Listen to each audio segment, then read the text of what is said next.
안녕하십니까. 모셔널에서 디렉터 오브 스트래티지로 일하고 있는 신상이라고 합니다. 제가 오늘 말씀드릴 내용은 로보택시에 대해서 약간의 하이프도 있고 현실에 대한 우려도 있지만 실제로 로보택시가 2025년에는 어떤 모습으로 다가올 수 있는가에 대해서 좀 공유 드리고, 그것을 실현하기 위해서 저희 모셔널은, 그리고 모셔널을 비롯한 다른 저희의 경쟁사라고도 할 수 있으나 이 산업을 발전시켜 나가고 있는 저희의 어떤 동반자들은 어떤 활동을 하고 있는지 간략하게 공유드리고자 합니다. 자율주행에 대해서 얘기를 할 때 되게 많은 그 찬성론자와 반대론자도 있고, 실제 허풍이다 아니면 진짜로 온다 라는 되게 다양한 의견들이 있습니다. 근데 팩트는 이렇습니다. 실제로 자율주행 산업에 30조 원, 30조 원에 해당하는 거대한 자금이 투입이 되어 있고, 자율주행 산업에 연관되어 있는 회사들이 이미 1,300개가 넘어가고 있고, 그러면 이 많은 회사들 대상으로 도대체 왜 투자하는가 라는 의문점이 들 수 있으나, 이게 약간의 거품이다라고 얘기할 수 있지만 실제로 이 회사들은 하나하나 그런 자율주행을 실현하기 위한 어떤 스텝들을 실현해 나가고 있습니다. 그리고 대표적으로 여러분께서 아시다시피 웨이모를 비롯하여 알고, 크루즈, 저희 이제 거대한 자본을 투자받아서 로보택시를 실현하는데 발생하고 있는 여러 가지 챌린지들을 하나하나 극복해 나가고 있는 그런 여정을 겪고 있는 큰 기업들이 있습니다. 그리고 실제로 가장 최근에 3개월만 보더라도 되게 적극적으로 많은 회사들이 실도로에서 약간 커머셜 디플로이먼트를 시작했고요. 특히 이제 미국과 중국을 중심으로 해서 이런 움직임들이 많이 나타나고 있는 게 지금의 로보택시의 상황입니다. 그러면 도대체 로보택시가 되게 빨리 실현될 것도 같지도 않고, 약간의 윤리적인 문제도 야기할 수 있고, 어떻게 보면 실제로 이걸 거품이라고 얘기하시는 분들도 계시니까, 그런 상황에서 왜 이 많은 기업과 이 많은 자금이 이 산업으로 투자되고 있느냐, 여러분께서 잘 아시다시피 크게 세 가지로 로보택시의 어떤 가치를 저희는 얘기를 하고 있습니다. 첫 번째로 로보택시가 저희는 더 안전하다고 믿습니다. 자동차 사고의 94%는 사람에 의해서 비롯됩니다. 그렇기 때문에 좀 더 안전한 센서와 좀 더 넓은 인지 능력을 가진 로보택시가 실현되면 좀 더 안전한 탈 것이 실현될 것이라고 저희는 믿고 있고요. 그리고 실제로 어떤 한 조사 결과에서는 3분의 1 정도의 액시던트는 충분히 로보택시로 저감이 가능하다라는 리포트가 나온 적도 있습니다. 그리고 저희는 로보택시가 저희뿐만 아니라 로보택시를 믿고 있는 수많은 이 인더스트리의 사람들은 로보택시가 좀 더 릴라이어블한 솔루션이라고 믿고 있습니다.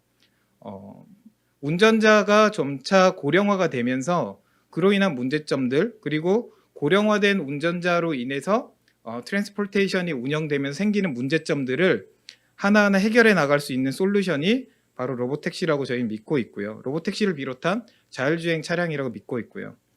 또 하나 좀 더 좋은 경제성 있는 이런 솔루션으로 좀 더 많은 사람들에게 이동성을 보장할 수 있는 탈 것이라고 생각합니다. 마지막으로 좀 강조해서 말씀드리고 싶은 거는, 로보택시를 얘기를 할 때 보통은 안전과 경제성만을 얘기합니다. 그런데 저희 모셔널이 믿고 있는 또 한 가지의 가치는 사실 이동성을 얘기할 때는 좀 더 많은 사람들이 쉽게 이용할 수 있는 탈 것이 준비되어야 된다고 생각합니다. 그렇기 때문에 로보택시라는 솔루션이 들어와서 좀 더 기존의 운전자가 존재함으로 인해서 제약을 받을 수밖에 없었던 어떤 폼팩터라든가 어떤 차량의 모습이라든가 이런 거에서 좀 더 자유로워진다면 우리는 좀 더 많은 사람들에게 좀 더 편안한 이런 솔루션을 제공할 수 있을 것이라고 믿고 있습니다. 그렇기 때문에 저희는 이 많은 자본과 그리고 이 많은 회사들이 열정적으로 자율주행 시대를 열기 위해서 노력하고 있다고 생각합니다. 그런데 현실적으로는 이 로보택시를 실현하기 위해서는 크게 세 가지 카테고리의 문제점들이 있습니다. 테크놀로지 측면에서 문제도 있고요. 비즈니스 측면에서 문제가 있고요. 레귤러터리 측면에서, 즉 규제기관 측면에서도 문제가 있습니다. 근데 한 가지 재밌는 것은 예전에는 기술적으로 이게 되냐 마냐에 대해서 많이 얘기를 했다면 지금은 테크놀로지와 비즈니스랑 레귤러터리가 동시에 얘기되고 있다는 겁니다. 그 말은 뭐냐면 이미 기술적으로 이게 실현 가능하냐 안 하냐의 단계는 넘어섰고, 그러면 이게 프로덕타이즈가 가능하냐 안 하냐의 단계로 넘어섰다라고 생각합니다. 그래서 좀 더 쉽게 말씀드리면 좀 더 자율주행 시대가 예전에는 좀 더 먼 미래, 공상과학 미래라고 보여졌다면 지금은 한 걸음 더 가까워져서 사업적으로 유의미하냐 안 하냐의 논쟁이 붙기 시작하고, 그로 인해서 이게 현실에 들어올 수 있느냐 없느냐의 단계로 넘어갔다고 보시면 됩니다. 그 측면에서 보면 사실 아직도 테크놀로지, 비즈니스, 레귤러터리 측면에서 문제가 있습니다만 요 프레젠테이션에서는 저희가 테크놀로지와 비즈니스 쪽에 좀 더 집중해서 말씀드리고자 합니다. 그러면 테크놀로지 측면에서 되게 많은 문제점들이 사실 있는데 저희가 강조하고 싶은 거는 한 4가지 정도의 기술적 문제점을 이 프레젠테이션을 통해서 말씀드리고자 합니다. 첫 번째로는 소프트웨어가 스케일업이 필요합니다. 지금 스케일업이라 하면은 어떤 한 구역, 한 구획, 조그만 공간에서 자율주행하는 것은 되게 쉽습니다. 하지만 광범위한 지역을 커버하고 좀 더 다양한 환경을 커버하기 위해서는 소프트웨어 자체가 이제 스케일업이 잘 되도록 짜여져야 합니다. 그리고 저희 자율주행 시스템은 아직까지는 퍼포먼스 측면에서는 계속 초점을 맞추고 개발하고 있으나 파워 컨섬션에 있어서는 좀 더 개선의 여지가 있습니다. 그리고 센서 캐퍼빌리티도, 센서의 능력이 지금도 충분히 좋아졌지만 앞으로 더 좋아질 측면이 좀 더 개선이 많이 필요한 부분들이 있고요. 이 부분은 많이들 알고 계시는 부분이라 생각합니다. 또 하나는 자율주행이 이제 실현되게 되면은 많은 데이터가 왔다 갔다 하게 되면서 통신의 인프라스트럭처가 어떤 표준화라든가 어떤 하는 기술 표준이라든가 아니면 주파수 표준이라든가 이런 게 좀 하나로 잘 명확화되면 좀 더 자율주행 시대가 빨라질 수 있는데 현실적으로는 지금도 그 문제가 아직 풀리지 않고 있습니다. 비즈니스 측면에서도 유사한 문제점들이 있습니다. 오퍼레이션 모델이 아직 확립되지 않았고 누가 어떤 역할을 하면서 얼마나 가져갈 것인지, 그게 과연 서스테너빌리티를 담보할 수 있는지, 이거에 대해서도 아직 불분명한 부분이 있고요. 그리고 좀 더 로보택시를 경제성 있는 그리고 믿을 만한 솔루션으로 만들기 위해서는 좀 더 많은 파트너들이 더 들어와야 되는 문제점도 있습니다. 그리고 대표적으로 자동차는 보험이라는 그 비용 요소가 되게 큰 사업 그 비용 요소 중에 큰 부분을 차지하고 있는데, 사실 인슈런스는 데이터에 기반하는데 그 데이터가 아직 부족해서 이걸 좀 더 개선해야 되는 이런 부분도 남아 있는 상황입니다. 뒤쪽에서 하나하나 좀 더 말씀드리도록 하겠습니다. 기술적 챌린지를 먼저 말씀드리면 크게 4가지를 말씀드렸습니다. 스케일업 소프트웨어에 대해서 먼저 말씀드리면, 사실 지금의 자율주행 차는 새로운 마켓에 들어갈 때마다 새로운 데이터를 모아야 되고 새로 검증해야 되고, 그래서 빠르게 운행 지역을 확장하는 데 어려움이 있습니다. 근데 저희가 믿고 있는, 저희 모셔널이 추구하고 있는 방향을 간단하게 전부 다 말씀드릴 수는 없기 때문에 간략하게 힌트를 드리자면, 이거는 불가피한, 자율주행의 시스템상 불가피한 요소라고 저희는 믿고 있습니다. 다만 이걸 해결하기 위해서는 저희는 소프트웨어 스트럭처 자체 또는 이 개발 스트럭처 자체를 약간 구조화된 접근 방법을 통해서 나아간다면 이렇게 스케일업 하는 데 들어가는 코스트와 타임과 리소스를 최소화할 수 있다고 믿고 있습니다. 대표적으로 저희가 하고 있는 게 룰북 소프트웨어 스트럭처라고 있는데, 이거는 뒤쪽에서 조금 더 말씀드리도록 하겠습니다. 파워 컨섬션을 옵티마이즈 해야 된다고 말씀드렸습니다. 그게 뭐냐면 사실 지금 자율주행차는 자연스럽게 전기차 기반으로 움직일 거라고 모든 사람들이 다 생각하고 있습니다. 근데 문제는 지금 현재의 전기차의 배터리는 한 70에서 90kWh 정도의 배터리 용량을 가지고 있습니다. 좀 더 많다고 해도 100kWh 정도인데 지금 AV 컴퓨트 시스템을 생각해 보면 3에서 5kW 정도의 파워를 쓰고 있습니다. 결국에는 10시간 정도의 오퍼레이션을 한다고 하면 전기차 전체 에너지 용량의 절반 정도를 자율주행 연산하는 데 다 사용된다는 문제점들이 있습니다. 이 부분에 대해서는 기존의 하드웨어 되게 많은 칩 업체라던가 아니면 전자제품 개발 업체들이 제시하고 있는 솔루션을 그대로 가져와서 기술적으로 구현하는 단계에서 이건 불가능하다고 생각하고요. 그들과 우리의 리퀘어먼트를 같이 얘기해서 좀 더 커스터마이즈드 된 솔루션이 나와야 해결될 수 있다고 생각하고 있고 저희는 그 방향으로 움직이고 있습니다. 센서 캐퍼빌리티에 대해서도 말씀드리자면 카메라, 레이더, 라이다가 들어간다라는 건 기본적으로 다 알고 계실 겁니다. 근데 우리가 리던던시라고 얘기하면서 레이더와 카메라를 중첩시키고 카메라와 라이다를 중첩시킵니다. 사실은 따지고 보면 그렇게 하는 이유는 역설적으로 각 그 센서의 능력이 완벽하지 못하기 때문입니다. 그래서 자율주행이 좀 더 원활하게 개발이 되고 좀 더 대중화가 되려고 한다면 센서의 능력이 한참 더 개발이 되어야 되고 저희는 그 해답을 저희의 머신러닝 알고리즘에서 찾고 있습니다. 그리고 마지막으로 앞서 강조드린 것처럼 커뮤니케이션 인프라스트럭처가 약간 지역별로 스탠다드가 확립이 되고 어느 정도의 데이터들을 공유받을 수 있고 보낼 수 있는지가 명확하게 확립이 된다면 사실 자율주행은 훨씬 더 빨리 올 수 있습니다. 네, 이 부분에 대해서도 어려움이 있고 사실은 5G를 얘기하지만 실질적으로 저희가 비즈니스적으로 의미를 갖는 솔루션을 개발하려면 어쩔 수 없이 LTE 기반으로 지금은 개발을 하고 있고요.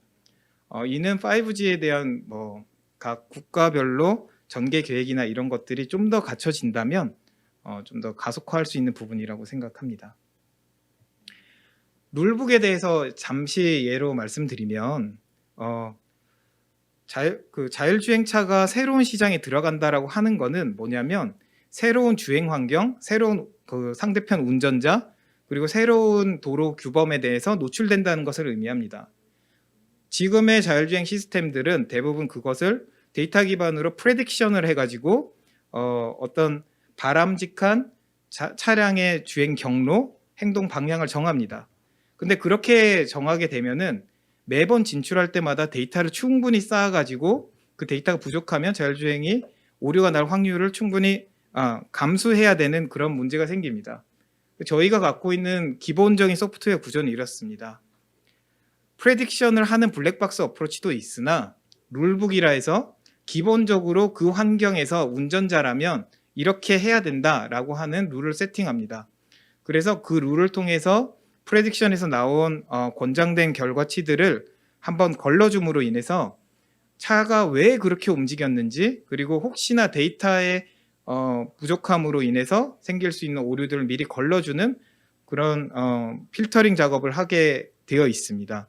근데 이 구조가 이런 식으로 구조화된 방법으로 인해서 한쪽에서 데이터를 계속 수집하고 한쪽에서 계속된 새로운 룰을 추가함으로써 스케일업 할 수 있는 구조로 짜여진 소프트웨어야말로 빠르게 새로운 시장에 진출할 수 있고 새 지역에 들어갈 수 있지 그냥 블랙박스로 데이터를 모아서 접근하겠다라고 하는 방식으로는 매번 새로운 시장에 접근할 때마다 시간과 비용과 리소스가 많이 소용될 수밖에 없는 상황입니다.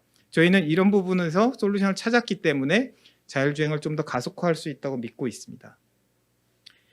사업적으로 챌린지를 좀 말씀드리면 이 부분은 여전히 저희도 공부를 하고 있는 부분이고 계속 알아나가고 있는 부분이기 때문에 좀 간략하게 말씀드리면 전체적으로 100%라는 어떤 가치가 로보택시에서 창출된다라고 보면은 한 20%는 기존의 택시 운전사와 동일하게 그냥 사라집니다. 그냥 차량을 관리해야 되고 차량을 어디에 가 있는지 추적해야 되고 유지 보수를 해야 되고 근데 한 70%가 사실 운전자 비용에서 절감한 만큼 로보택시는 새로운 영역에서 사용해야 됩니다. 가장 첫 번째로는 차량가 자체가 비싸기 때문에 그 부분에 대해서 어떻게 낮춰 나가느냐가 되게 큰 챌린지 중에 하나고요. 두 번째는 AV가 그냥 풀어놓으면 자동적으로 움직일 것이라고 생각하실 수 있지만 사실은 로보택시를 오퍼레이션 하는 데서는 사람의 알게 모르게 서포트가 되게 많이 필요합니다. 간단하게 생각해 보면 그냥 운전자가 있음으로 해서 사실은 차량이 좀 더 지저분해질 수 있는 걸 막아주는 역할도 있고 예상치 못한 환경에 있을 때 운전자의 어떤 경험과 이런 거에 의해서 해결되는 부분이 있습니다만 로보택시는 그런 거를 다 정의를 해야 되고 검증을 해야 됩니다. 그리고 아까 말씀드린 차량이 지저분해지는 거 방지하는 거 등등은 이제 실제적으로 사람이 관여를 해야 되는 부분이고요. 이런 부분이 있기 때문에 실제로 오퍼레이션 서포트를 어떻게 하면 효율적으로 할 수 있는가라는 사업적인 고민이 필요합니다. 그리고 로보택시에 대해서 로보택시가 저희는 안전하고 릴라이어블한 솔루션이라고 믿고 있습니다만 아직까지 찬성과 반대가 엇갈리고 있는 상황이고요. 몇몇 이용자분들은 로보택시를 선호하지만 극단적인 팬도 있습니다만 몇몇 분들은 우려를 표명하시는 분들도 많이 있습니다. 그래서 이분들을 로보택시로 끌어들이기 위해서 하나하나 우리가 어떤 식으로 시스템을 개발했고 이 시스템이 어떤 식으로 움직이는가 그걸 설명해 나가는 비용들이 꾸준히 그런 활동들이 꾸준히 지속돼야 되고 그런 활동은 하나의 개인의 회사가 아니라 하나의 개별적 회사가 아니라 사회 전반적으로 일어나야 되는 부분이 있습니다. 이런 부분에서도 사회 전반적인 협조가 필요한 상황이고요. 마지막으로 말씀드린 게 인슈런스 측면에 데이터가 충분히 쌓여져 있지 않은 상황에서 누구도 리스크 테이킹을 하려고 하지 않습니다.